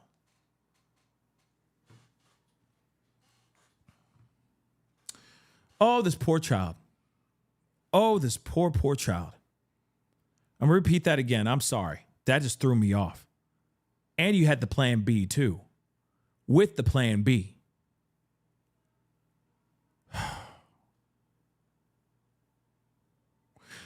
So recovered text between D4vd and Rivas contains references to the hibbity-dibbity, pregnancy, the abortion. We got to use a lot of these code words, okay? And the use of the Plan B emergency contraceptive. The brief alleges. D4vd and Rivas also exchanged quote-unquote explicit photographs documenting and corroborating their actual relationship. Oh, man. That's insane. According to the prosecutors, D4vd broke up with Rivas in November of 2024, though they continued to communicate. The new 9-page filing alleges D4vd and Rivas engaged in a lengthy argument described in detail in their text messages on the night before Rivas was last seen alive. The messages reveal the victim's jealousy over the defendant's relationships with other women, as defendant led her to believe they had a future together. Oh, dear God. The brief reads.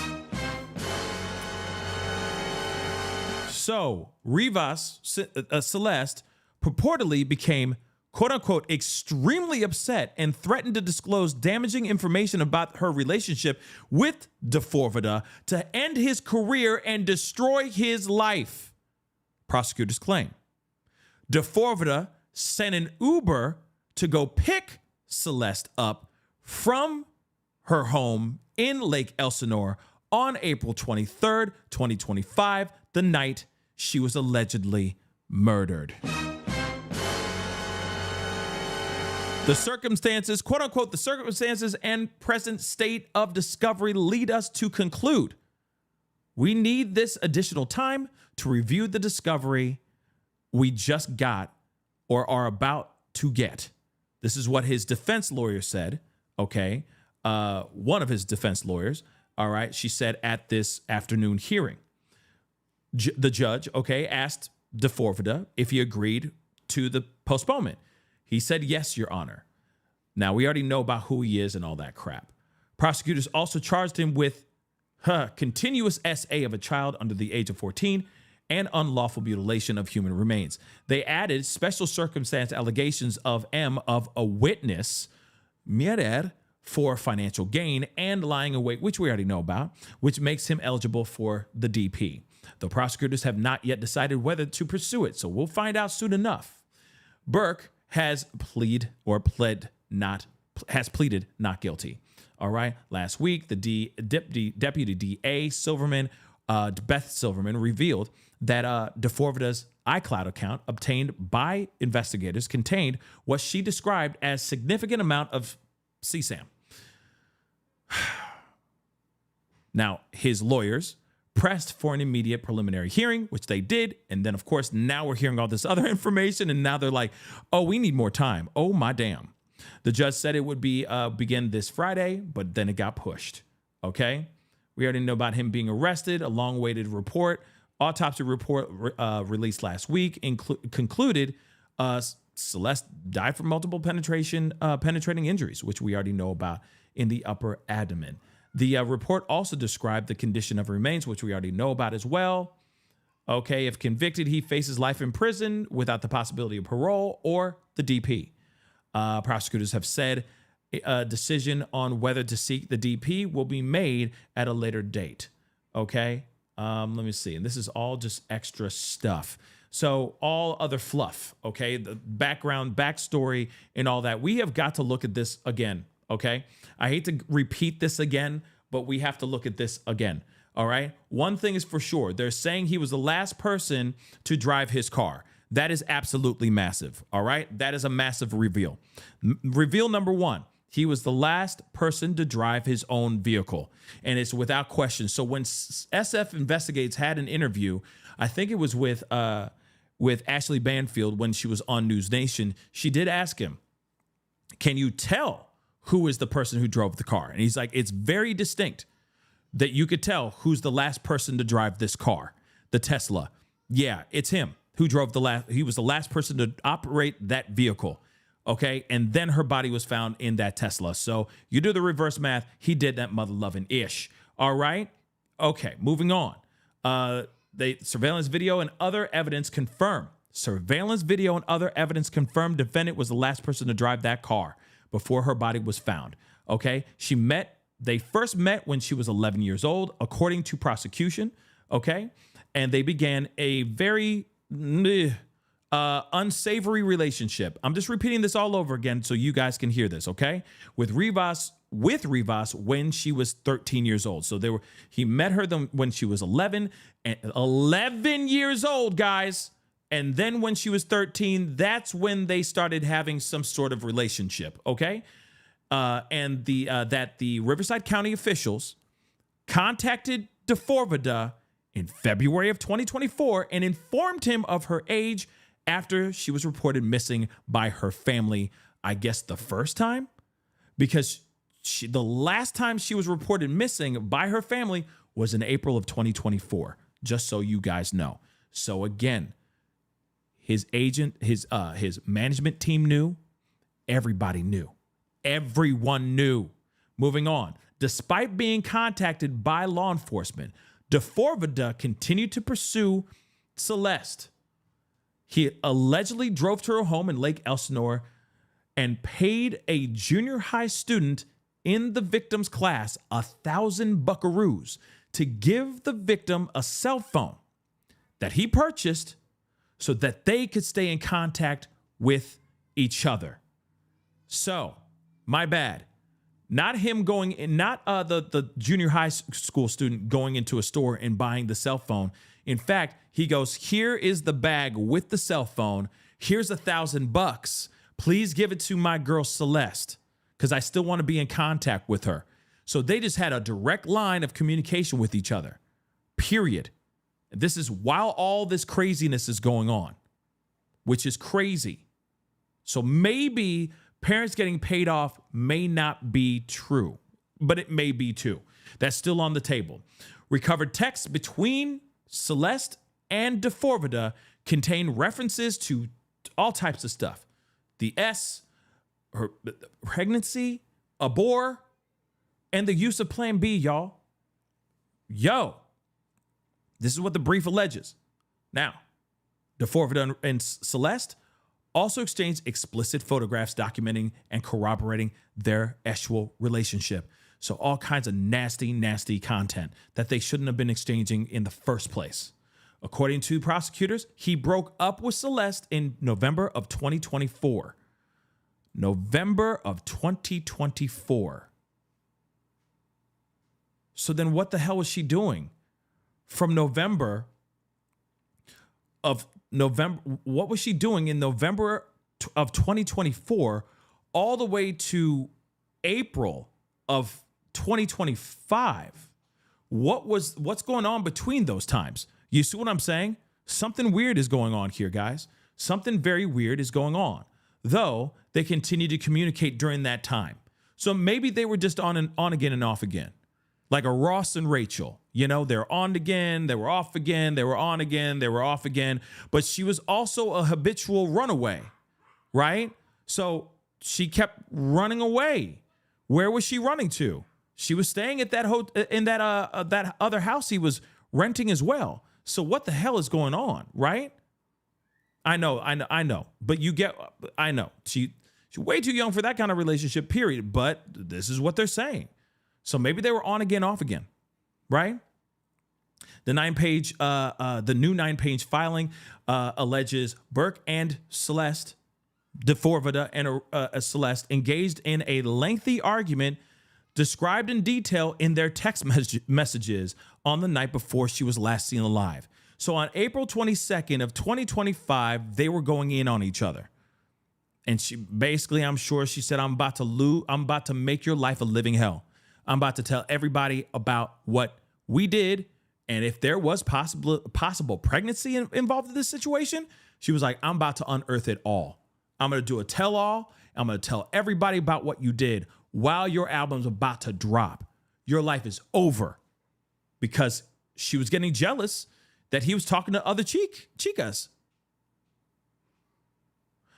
So she was getting jealous. The messages revealed the victim, Celeste, her jealousy over defendant's relationships with other women, as defendant led her to believe they had a future together. This is what the brief reads. Celeste purportedly became, quote unquote, extremely upset and threatened to disclose damaging information about her relationship with D4vd to end his career and destroy his life. So then, the very next day, on the 23rd of April, he sends an Uber to go pick her up, basically being like, yo, we cool. Like, we can be back together, whatever he said to get her to agree to get into an Uber in Lake Elsinore to drop her off at his home on April 23rd, 2025. And that was the last time anyone saw that young girl alive. Wow.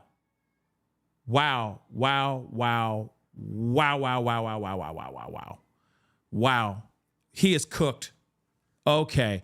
I smell plea deal. That's what I say. I smell plea deal, baby. You understand? She may have been with child at one point in their relationship.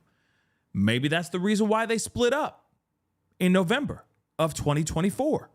But remember, April of 2024, all the way over to, November of 2024, because that's when they allegedly broke up.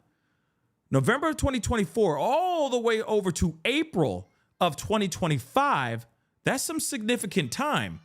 So what was going on? And yeah, they were still communicating with each other. They were still corresponding. So it sounds like to me that he didn't really end the relationship, that she would, they would periodically still get together. You see what I'm saying? Ay, chihuahua. Ay. His goose is completely cooked. Okay? I smell plea deal. I'm sorry. There's too much. There's too much evidence he's screwed, baby. There's too much evidence, baby. He's going to take a plea deal. Or he's going to have to face the DP. Do you understand that? If they put that on the table, he's going to grab for that plea deal so freaking fast. Evidence alone. The evidence alone is very telling. Holy poop on a stick. Okay, guys. Well, I'm sorry for ending this show this way, but that was a huge revelation. I need to wrap my mind around this. Okay. And if I got some emails, I'll look at. Oh my God. Really? I'm going to have to do that on another video. Okay. Nicole B, thank you so much for sending that to me. Holy crap. I'm going to be watching that as soon as we get done with this, as soon as I get done wrapping up this show. But dear God, he is so cooked. Holy God. And what bothers me is that, again, everyone knew. Still, if there was no payments between the parents and him, if he didn't pay the parents or anything, they still knew. No matter what, they still knew. They knew about this guy named David. They knew that she was not, or that he was too old for her and all that. They already knew. They already knew, guys. They knew. Doesn't matter if there was a transaction or not. And I hope that they keep diving into that. But we'll find out more information. Oh my God. He was the last person to drive that car. It's him, guys. It's clear that it's him. He's done. He's done, guys. Oh my God. That poor girl. That poor girl, guys. That poor girl. And he started grooming her, what they're saying, at 11 years old. 11. Yeah, more to come, guys. We're going to be talking here very soon. But that is the show. I'm sorry, guys. I got to wrap it up. I got things I got to go and take care of. But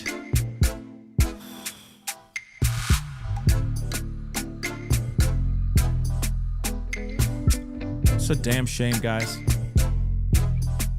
It breaks my heart. That girl did not have a fighting chance. Not at all. Wow. Okay, guys, do me a favor before you head out. Hit that like button down below. Crush it, do what it do. Hit that subscribe button as well. Hit that follow button on these other platforms. Go to my second channel. Subscribe over there as well. Subscribe to the Pascal Show clips page. Subscribe over there. We will be putting out chunks of clips from the show over there as well. For the, so just so you know, man, I'm so thrown off by this information. Wow, guys. Subscribe. Hit that notification bell. Set it to all so you know whenever I go live, whenever I upload. Hit that join button down below. Become a member. Check out my Patreon. And, of course, check out PascalMerch.com. We got some really great stuff over there, so go check it out. PascalMerch.com. Anyway, it's time to get going. Stay tuned. There'll be some videos a little bit later on tonight. So we got some things to talk about. This is crazy. But it's time to get going. Be good to yourselves. Be good to one another. This is the Pascal Show. Bye.